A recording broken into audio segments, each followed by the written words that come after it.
들린 사람인데 너무 길어서 제가 귀신이라는 한 단어로 짧게 적었고요. 귀신을 통한 메시아 선언입니다. 다 같이 한 절씩 교독하도록 하겠습니다. 제가 한 절, 여러분이 한 절. 예수께서 바다 건너편 거라사인의 지방에 이르러 더러운 귀신 들린 사람이 무덤 사이에서 나와 예수를 만나니라. 그 사람은 무덤 사이에 거처하는데 이제는 아무도 그를 쇠사슬로도 낼 수 없게 되었으니 이미 여러 번 고랑과 치사슬을 베었어도 쇠사슬을 끄고 고랑을 깨뜨렸음이로라. 그리하여 아무도 그를 제어할 힘이 없는지라. 밤낮 무덤 사이에서나 산에서나 늘 소리 지르며 돌로 자기의 몸을 해치고 있었더라. 멀리서 예수를 보고 달려와 저가며 큰 소리로 부르짖어 이르되 지극히 높으신 하나님의 아들 예수여, 나와 당신이 무슨 상관이 있나이까? 원하건대 하나님 앞에 맹세하고 나를 괴롭히지 마옵소서 하니 그에게 이르시기를 더러운 귀신아 그 사람에게서 나오라 하셨습니다. 이에 부르시되 내 이름이 무엇이냐 이르되 내 이름은 군대니 우리가 많음이니이다 하고 자기를 그 지방에서 내보내지 마시기를 간구하더니 마침 거기 돼지의 큰 떼가 산 곁에서 먹고 있는지라.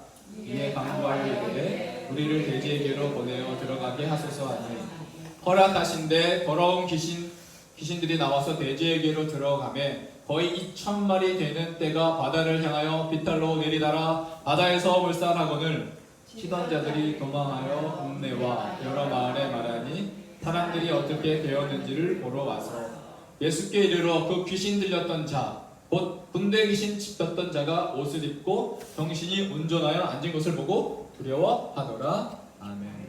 저번 주에 저희가 그 찌찌띠에 대해서 배웠죠. 12년 동안 그 피를 쏟는 혈류를 앓았던 그 여인이 예수님이 잡았던 그 옷자락이 뭐다? 찌찌띠였다. 그거를 먼저 했어요. 이게 본문이 이걸 하고 했어야 되는데 이걸 내가 이거 했더라고요. 그래서 이걸 안 해가지고 오늘 다시 이 본문을 잡았습니다. 자, 오늘 5장 1절에 보면 예수께서 바다 건너편 거라사인의 지방에 이르러 배에서 나오시며 곧 누가 나왔어요? 더러운 귀신 들린 사람이 무덤 사이에 나와 예수를 만나니라. 이 5장 이전에 예수님께서 제자들에게 어떠한 제안을 하시냐면 자, 저편으로 건너가자라고 제안하셨어요. 그 시간이 언제쯤이었죠? 아침, 점심, 저녁. 저녁 때였어요. 배를 타고 저녁에 나가는 것은 상식에 어긋나는 일이죠. 근데 주님이 저녁에 저편으로 건너가자. 새로운 목표, 하나님의 의도된, 예수의 의도된 계획이 있었다. 저편으로 건너가자. 그럴 때 뭘 만났다고 했습니까? 건너가는 길에 큰 광풍을 만났죠. 큰 광풍을 만나서 위기의 4단계가 있다고 제가 말씀드렸어요. 위기의 4단계. 첫 번째, 물결이 일어나며 부딪혀 들어와 가득하게 되었더라. 이 배 안에 예수님이 뭐하고 계셨죠? 자고 계셨어요. 주무시고 계셨죠. 그런데 자, 위기가 큰 광풍이 와서 처음에 일어나는 단계에 제자들이 예수님을 깨웠습니까? 안 깨웠습니까? 깨웠어요? 안 깨웠어요? 안 깼어요. 예수님을 클릭하지 않았어요. 예수님을 깨우지 않았어요. 그렇죠? 그러면 일어나며 부딪힌다. 물결이 부딪힌다는 것은 무슨 뜻입니까? 이제 내 문제가 된 거죠. 내 문제로 다가왔을 때 제자들이 예수님을 깨웠어요? 안 깨웠어요? 안 깼어요. 안 깨웠어요. 부딪히는 단계에서 넘어서 이제 물이 배 안으로 들어왔어요. 자, 제자들이 주무시는 예수님 향해서 어떻게 했어요? 안 깼어요. 그대로 모시고 갔다고 나와 있죠? 안 깨웠어요. 언제 깨웠어요? 물이 가득하게 되었더라. 그때 예수님이여 우리가 죽게 된 것을 돌보지 아니하시나이까? 라고 그때 깨우기 시작합니다. 이때 깨워요. 이때 예수님 눌러요. 예수님을 모시고 가지만 제자들의 믿음은 어떤 상태예요? 그대로 모시고. 오늘날 많은 크리스찬들이 예수님을 내가 믿지만 그 예수님을 어떻게 하고 있어요? 주무시고 계시는, 그대로 모시고 가는 우리의 모든 삶들이 있지 않은가. 근데 여기서 예수님이 그 큰 광풍을, 큰 바람과 파도를 어떻게 잠재우셔요? 어떻게 말씀하셔요? 기억나시죠? 시오파 페피모소. 헬라어로, 원어로 잠잠하라 고요하라, 원어로 시오파 페피모소. 창조주에서는. 왜냐? 우리 주님이 바람과 바다도 뭐예요? 꾸짖으시느냐. 근데 꾸짖죠? 꾸짖는다는 건 뭐예요? 내가 우리 자녀가 이 자녀들이 잘못하면 부모로서 우리 자녀들을 꾸짖죠. 대화가 된다는 거죠. 인격체잖아요. 그러면 예수님이 바다와 바람도 꾸짖는다. 뭐예요? 나는 창조주고 바다와 바람은 피조물. 근데 피조물이 창조주의 선언에 바로 즉각 순종하는 이 장면이라는 거죠. 그래서 저 편을 건너가자 예수님이 말씀하셨어요. 제자들은 불만이 많았을 것 같아요. 왜 여기가 좋은데 저 편으로 건너가자고 해가지고 그 밤에 이 광풍을 만나게 하시고 죽을 뻔한 그 경험을 하게 하시고 그래서 저 편을 건너갔어요. 건너갔는데 누가 나왔어요? 저 편을 건너가서 누가 예수와 제자들을 맞이했어요? 귀신이. 밤에 떠났어요. 참았어 제자들이. 그리고 광풍까지 일어났어. 그때 너무 화났는데 예수님이 놀라운 기적을 선언하셨어요. 바람과 바다도 잠잠했어요. 하고 싶은 말이 쏙 들어갔어요. 그러면 건너편에 가서 딱 내리면 좋은 사람에도 우리 기다리면 그나마 좀 날 텐데 누가 나왔어요? 귀신. 더러운 귀신 들린 사람이 곧 나오자마자 곧 유두스라고 말씀드렸어요. 유두스 생동성. 곧이 나오면 앞으로 그 뒤에 나타날 그 사건에 대해서 정기에 주목하라는 뜻입니다. 마가복음에서 가장 많이 나온다는 곧이래요. 곧 누가 나왔어요? 더러운 귀신 들린 사람이 나왔다는 거죠. 나오자마자 곧 더러운 귀신이 나왔습니다. 이것은 뭐냐면 우리 주님의 의도가 숨은 이야기가 있는 거예요. 왜?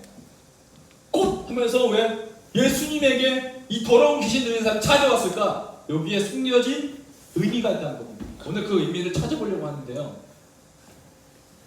이 귀신 들린 사람은 어떤 종류의 귀신 들린 사람인가? 더러운 귀신. 더러운 귀신 들린 사람. 더러운 귀신 들린 사람. 그래서 더러운 귀신 들린 사람이기 때문에 이 사람이 하는 모든 행동은 어떨까요? 깨끗할까요? 아니면 더러울까요? 더러울 수밖에 없죠. 그래서 더러운 귀신 들린 자기에 이 사람이 있는 곳에 더러운 말이 있습니다. 이 사람의 선한 말을 기대하면 안 돼요. 저주의 말, 더러운 말이 항상 있어요. 또 뭐가 있을까요? 더러운 행동. 이 사람이 하는 행동은 더러운 행동밖에 없어요. 그래서 그가 어디에서 살아요?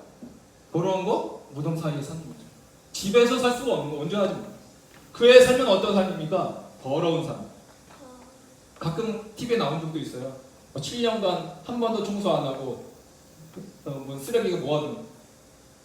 이 더러운 귀신 들린 사람은 이 삶이 깨끗할 수가 없는 거죠. 더러운 삶이에요. 그래서 이건 뭡니까? 이런 사람은 뭐가 깨졌다? 창조주 하나님의 형상, 그 질서가 깨진 사람입니다. 질서. 그래서 깨진 유리창, 이것이 깨진 유리창 이론이라고 있는데 이게 뭐냐면 미국에서 시험을 했어요. 한 자동차를 그 범죄가 많은 그 동네에다가 파킹을 했어요. 파킹을 했을 때 그냥 파킹하지 않고 앞에 그 본네트를 이렇게 열었어요. 뚜껑을.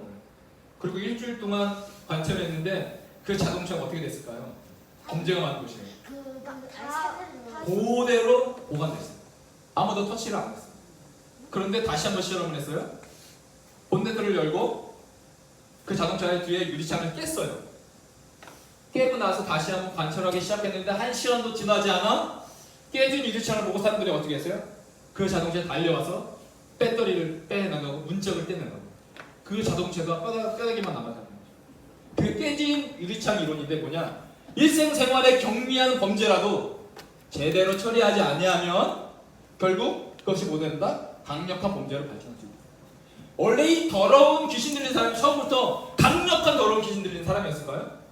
아니, 우리의 조금 문이 열렸을 때 사단이 우는 사자와 같이 이 사람에게 조금씩 이 사람의 삶을 컨트롤하기 시작했을 것이다.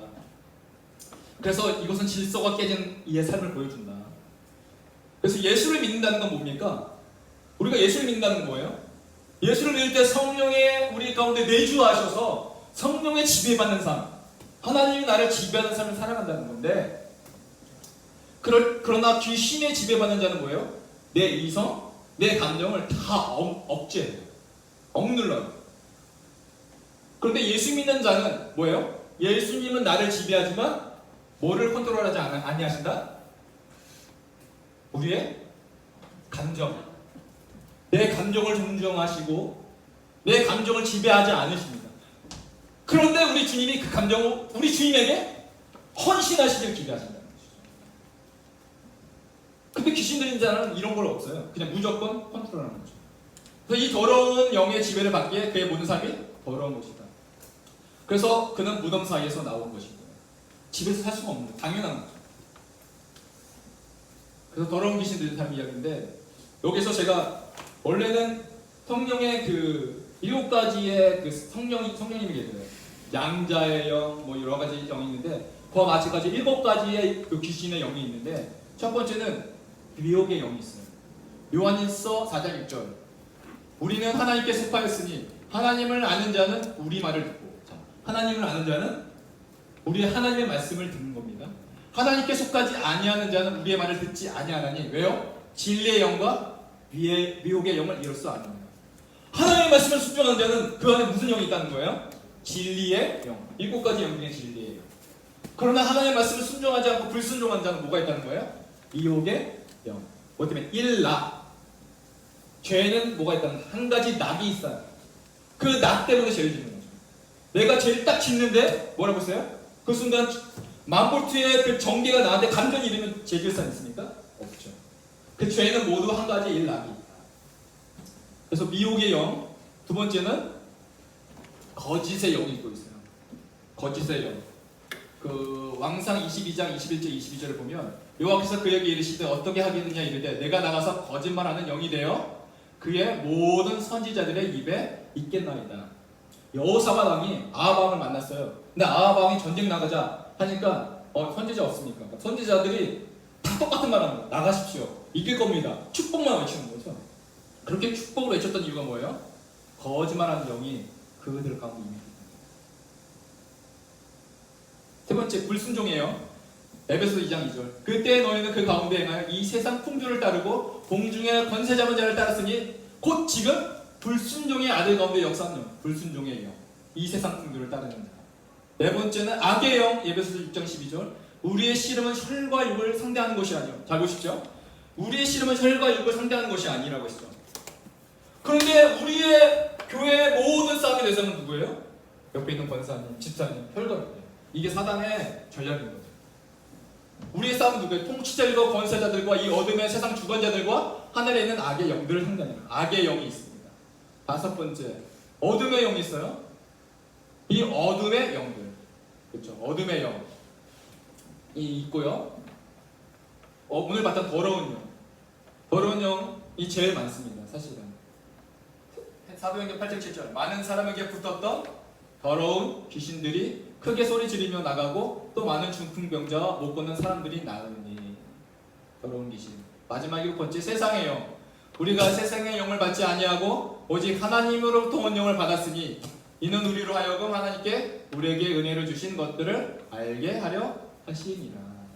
이렇게 7가지의 악한 영이 있습니다. 7가지. 미혹의 영, 거짓의 영, 불순종의 영, 악의 영, 어둠의 영, 더러운 영, 세상의 영. 이렇게 7가지가 존재합니다. 그래서 이 사람이 무덤 사이에 나와 누굴 만났습니까? 재밌는 건 무덤 사이에 나와서 누굴 만나냐? 그게 중요한 거예요. 무덤 사이에 누굴 만나야 돼요? 이제 가면 언제 오나 장례치는 사람을 만나야 돼요. 그렇죠? 그런데 감사하게 무덤 사이에 나와서 한 가지 희망이 비치는데 그걸 누굴 만났다? 예수를 만났다. 예수를 만났다. 인생 최고의 만남이었다는 것이죠. 이 더러운 귀신의 그 모든 삶을 지배받던 이 인생 가운데 가장 축복의 순간이 다가왔습니다. 누구 만났는가? 죽은 사람들만 사는, 그러니까 이 더러운 귀신은 누구만 만났어요? 죽은 사람들만 만난 거예요. 죽은 시체만 데려오는 사람들만 만났어요. 오늘날 그 무덤은 잘 꾸며놓기나 했죠. 2000년 당시에 무덤이라고 생각해보세요. 뭐가 있겠습니까? 그런 사람들만 만났던 이 사람이, 그런데 인생 최고의 만남이 이루어집니다. 누굽니까? 바로 어떤 상황이든 예수를 만나면 그의 인생에 놀라운 전환점이 시작되는데 오늘 곧 이 더러운 귀신이 예수를 만납니다. 하나님을 만난 그 사건이 오늘 이 시간에 일어나고 있습니다.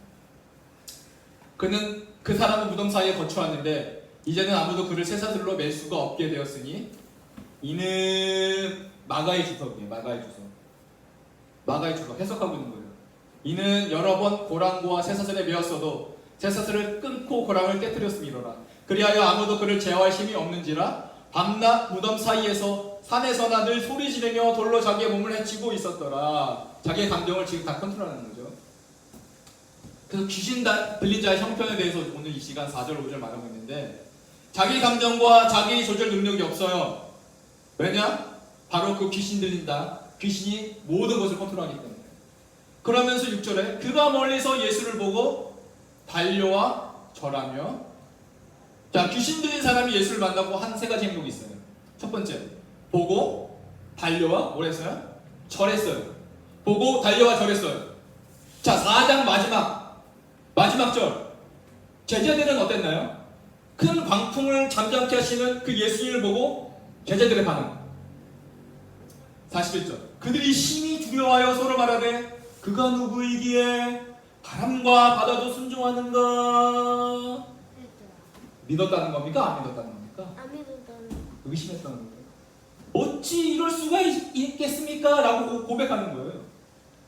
귀신 들린 자는 예수를 보자마자 납작 엎드렸어요. 보고 달려와 엎드렸어요.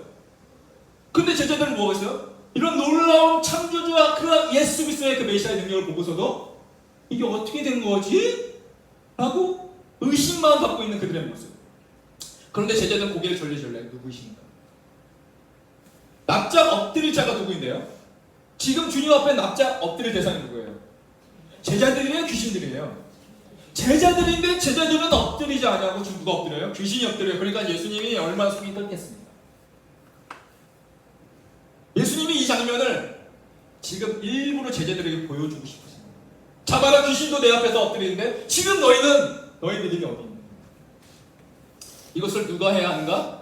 바로 너희가 해야 되는데 지금 너희가 안 하니까 뭐 한다? 지금 예수님이 악의 권세도 지금 사용하셔서 예수 그리스도 앞에 무릎을 꿇고 절하게 하시는 그 능력이 하나님 보여주고 계시는 겁니다.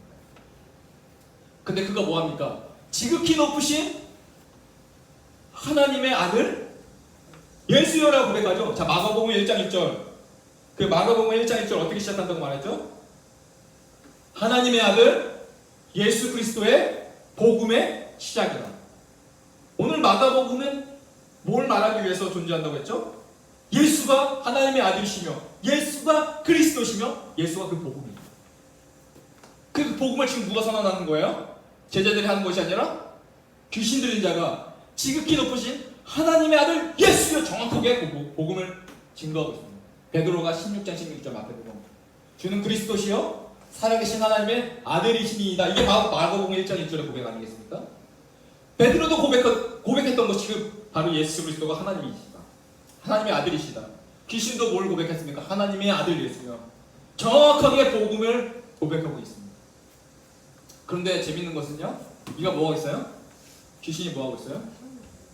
나와 당신이 무슨 상관이 있나이까? 뭐나? 지금 귀신이 기도하고 있는 장면이에요. 소원을 아뢰고 있어요.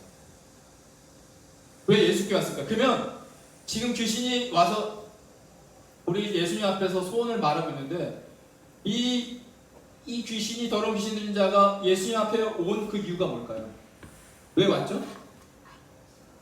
귀신이니까 귀신처럼 알아가지고 예수님 올 거 알아가지고 왔나요? 이유가 있을 거 아니에요? 귀신의 입장에서 한번 생각해보죠. 예수님이 나 귀신을 날 보면 예수님이 가만히 있을 것 같아요? 쫓아내겠죠? 그걸 알고도 이 귀신이 우리 주님 앞에 왔을까요? 아니라는 거죠. 그럼 왜 왔냐는 거죠. 왜 왔냐? 자, 8절에 설명하고 있어요. 이는 설명하고 있어요. 예수께서 이미 과거에 가신대요. 과거에 걸어서 지방에 오기 이전에 이미 그에게 이르시기를 더러운 귀신아 그 사람에게서 나오라 하셨습니다. 자, 귀신이 먼저 예수님에게 오고 싶어서 온 것이 아니었어요. 오늘 우리가 5장을 보면 귀신이 먼저 온 것처럼 보이지만 그 이유가 아니었다는 거죠. 예수님이 귀신이 오기 전에 뭐 했기 때문에? 쫓아냈기 때문에. 자, 그에게 이르시기를 더러운 귀신아 이미 그에게 이르시기를 더러운 귀신아 그 사람에게서 나오라.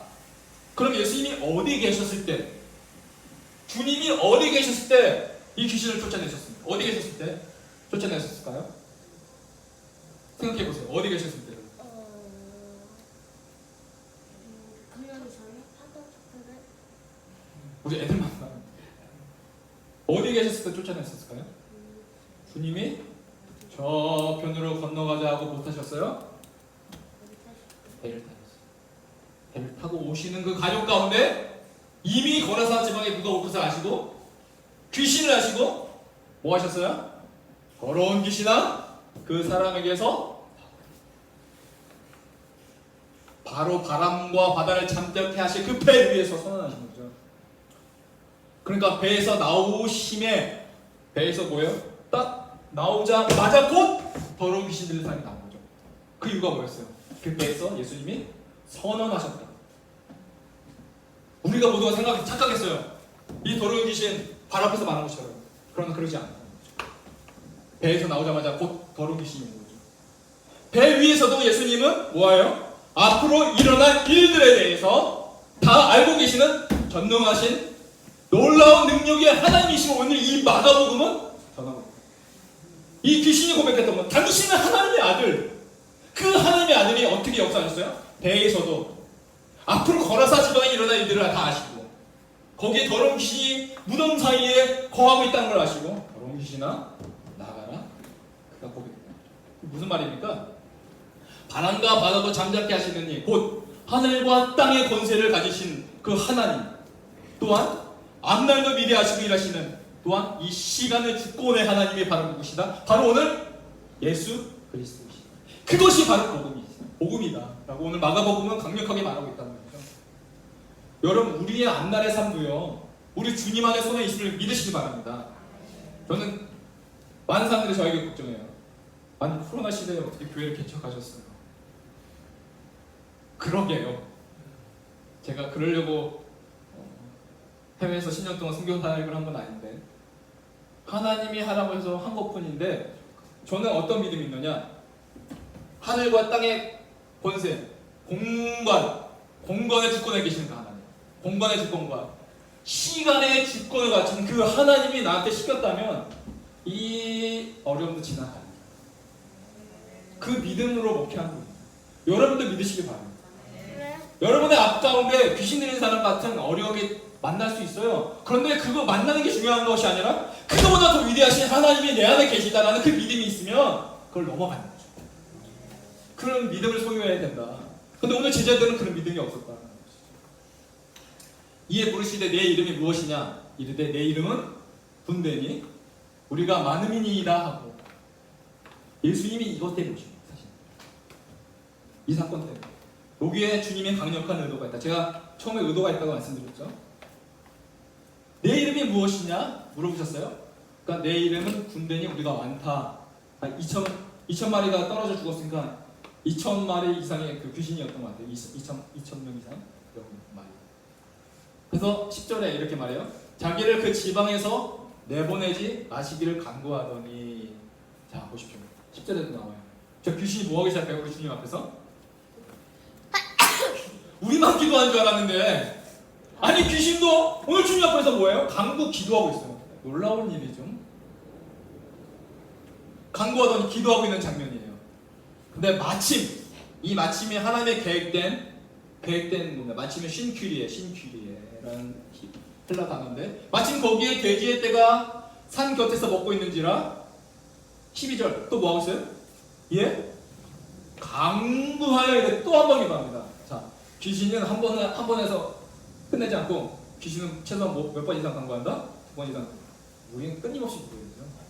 우리를 돼지에게로 보내어 들어가게 하소서 하니 뭐예요? 허락하신데 더러운 귀신들이 나와서 돼지에게로 들어가는 여기서 영적 원리를 깨닫는 거예요. 어떤 영적 원리냐? 주님이 지금 이거를 보여주고 싶으신 거예요. 이 마가복음 5장의 이 사건을 통해서 우리 가운데 말씀하고 싶으신 것 뭐냐? A. 강구하더니 13절에 뭐예요? 허락하신대. 뭡니까? 이 이야기를 하려고 주님이 귀신을 만나는 것인데요. 귀신도 뭔가 활동할 때에는 누구의 허락이 필요하다? 전능하신 하나님의 허락이 필요하다. 그 그 귀신의 활동도 하나님의 주권 아래에 있다는 거죠. 그러니까 우리가 귀신을 무서워할 필요가 있어 없어요? 사단의 권세를 무서워할 필요가 있어 없어요? 없다는 거죠. 그들도 하나님의 권세 주권 아래에 있기 때문에 하나님이신 예수의 허락이 필요했단 말이에요. 그의 마음대로 할 수가 없었던 거예요. 온 세계 모든 만물이 주님의 주권 아래에 있음을 오늘 보여주는 장면. 그러면 이 예수가 뭐예요? 하나님이시라는 것을 지금 보여주고 있는 거죠. 욥기서 1장 9절 보면 이 욥기서가 굉장한 그 비밀이 숨겨져 있는데 나중에 제가 설명을 드리고요. 1장 9절에 사탄이 여호와께 대답하여 이르되 욥이 어찌 까닭 없이 하나님을 경외하리까. 사탄이 어디서 말하냐면 하늘에 올라가서 지금 하나님과 대화하는 거예요. 하나님의 허락하신 하에 사탄도 왔어요. 천국 컨퍼런스가 이루어졌어요. 사탄이 여호와께 대답해 이르되 욥이 어찌 까닭 없이 하나님을 경외하리까. 무슨 말이에요? 이 까닭 때문에 욥이 하나님을 잘 믿는다는 거예요. 그러니까 이 까닭을 없애라는 겁니다. 그러니까 주께서 그와 그의 집과 그의 모든 소유물을 울타리로 두르신 때문이 아니니까 주께서 그의 손으로 하는 발을 복되게 하사 그의 소유물이 땅에 넘치게 하셨음이니이다.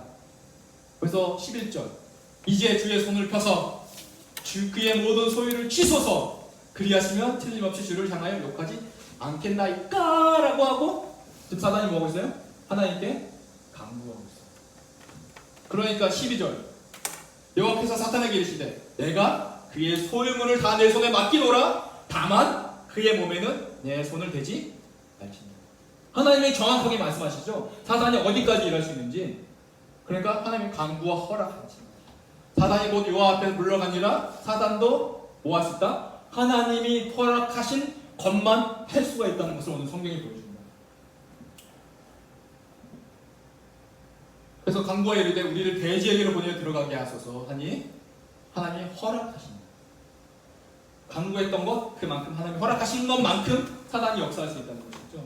그래서 더러운 귀신들이 나와서 대지에게로 들어가매 거의 2,000마리 되는 때가 바다를 향하여 비탈로 내려가 바다에서 몰사되었다. 그런데요 15절 예수께 이르러 그 귀신 들렸던 자 곧 군대 귀신 집혔던 자가 옷을 입고 정신이 온전하여 앉은 것을 보고 사람들의 반응이 뭐예요? 믿었다예요? 아니면 두려워했다예요? 여전히 믿지 않는 그 사람들의 강박한 마음. 귀신도 믿는데 그 귀신도 찾아가서 당신 하나님의 아들이십니다 정확한 복음을 말하는데 사람들은 이 일을 보고도 뭐합니까? 두려워해요. 예수님을 영접하지 못하는 그들의 강박한 마음이 있었습니다. 오늘의 말씀의 결론입니다. 사단의 고난도 우리는 알아냅니다. 하나님의 권한은 우리가 두려워할 필요가 없어요. 내가 뭔가 잘못하면 내가 큰 죄를 지었나? 사단이 나를 방해하나? 그 두려움 가운데 있을 필요가 있다 없다? 없다. 내 안에 진리신 말씀이 거하시면 그 진리신 그 하나님께서 나를 지키시고 선한 목자가 되셔서 원수 앞에서 상을 베푸시나이다. 원수의 목전에서 상을 베푸실 수 있는 그 하나님의 그 능력이 하나님이 내 안에 계시기 때문에 사단을 절대 두려워할 필요가 없다. 그래서 하나님이 허락하신 것만 그들은 할 수 있다는 걸 우리 분명히 알아야 됩니다. 그래도 바다도 주님 말씀에 순종해서 이게 무슨 말이냐? 자연도 주님의 뜻 안에 있습니다. 그리고 나의 모든 삶도 나의 앞 미래도 하나님의 권한 안에 있다. 코로나도 뭐가 있습니까? 저는 하나님의 주권 안에 있다. 우리가 어려운 가운데 있지만 이 코로나도 이것도 하나님의 주권 안에 결국은 지나갈 것이다. 우리가 뭘 합니까? 주님 오실 날을 기다리며 아멘 주 예수여 오시옵소서라고 고백할 수 있는 그 마라나타의 신앙을 고백할 수 있는 나의 오늘의 믿음의 삶을 오늘 살아가면 된다는 거예요. 사람들이 두려워했던 그 모습 담지 말고요. 저가 누구에게 저런 능력을 행할 수 있습니까? 믿지 아니하고 두려움만 떨었던 그 사람들의 모습을 담지 말고 우리가 창조주 하나님만 높이고 찬양하는 것이 바로 하나님의 뜻이다. 오늘 이 어려운 가운데 여러분 믿음의 발걸음 하셨습니다. 어려운 발걸음 하셨습니다. 그 발걸음이 무슨 믿음의 표현입니까? 주님이 우리가 코로나를 두려워하는 것보다 난 주님을 더 두려워합니다. 사람들이 코로나를 두려워하지만 두려움이 뭐예요? 기독교 단어로 바꾸면 경외예요. 경외가 두려움이라는 뜻입니다. 사람들은 코로나를 두려워하지만 우리는 하나님을 더 두려워합니다. 그런 믿음은 오늘 이 시간 나오셨습니다. 그렇다면 우리가 뭐 해야 됩니까? 하나님 앞에 정확한 찬양과 정확한 예배를 올려드리며 그밖에 영광 올려드리면 됩니다. 그래서 오늘 이 시간 그 하나님을 만나는 시간 되기를 원하시고 바로 그 창조주 하나님 공간의 시간의 주권자가 되신 하나님께서 우리의 모든 삶을 통치하시고 다스리시며 인도하신다. 오늘도 그 믿음 가지시고 승리하시기를 주의 이름으로 축복합니다. 기도하겠습니다. 하나님 아버지 감사합니다. 오늘 더러운 귀신 들린 자로 주 예수 앞에 나와 무릎을 꿇고 주 앞에 경외했습니다. 귀신도 주 앞에 경외했습니다. 하나님 오늘도 우리가 주를 믿는다고 고백했던 당신의 백성들이 나와 더 큰 영광으로 주 앞에 영광 올려드리기 원하오니 하나님 우리의 예배를 받아 주시옵소서. 감사드리며 예수님의 이름으로 기도합니다. 마지막 결단의 시간 찬양 한 곡 부르시고 결단의